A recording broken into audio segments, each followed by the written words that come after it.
Welcome back to the Daily Lift. The book of James is considered one of the richest sources of wisdom in all of the New Testament.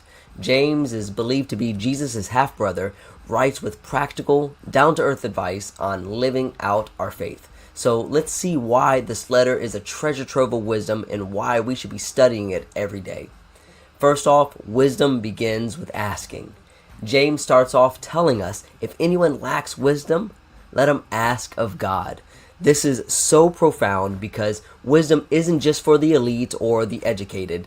It's accessible to all who seek it out. So James assures us that God will give wisdom generously and without finding fault.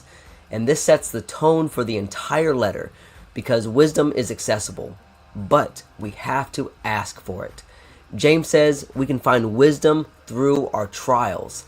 He speaks of considering trials as joy because they produce steadfastness and patience, which leads to completeness, lacking nothing. And here wisdom is linked to endurance. True wisdom isn't just about knowing facts, but it's about how we handle life's challenges, knowing that we can get through them, holding on to God's word, seeking out and seeing them as opportunities for growth. James also says there's wisdom in humility. He asked, "Who is wise and understanding among you?" The answer lies in showing good conduct by our deeds, in meekness of wisdom. True wisdom is demonstrated through humility and good actions, not just in words or in knowledge. And he reminds us that God resists the proud, but gives grace to the humble. He also tells us that there are two types of wisdom. He contrasts earthly wisdom with wisdom from above. And he says earthly wisdom is characterized by envy and self-ambition, which leads to disorder and confusion. Heavenly wisdom, on the other hand, is pure, peaceable, gentle, willing to yield, full of mercy, and full of good fruits. It's impartial and sincere.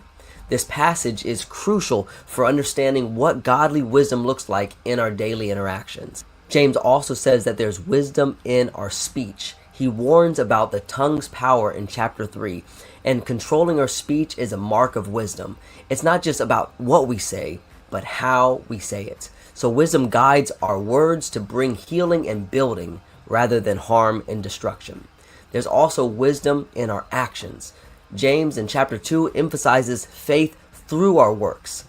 Wisdom isn't just theoretical, it's practical. And here in chapter 2, he discusses how our faith without deeds is just dead. Wisdom, therefore, is active, and it shows itself in how we treat others, especially those who can't help themselves.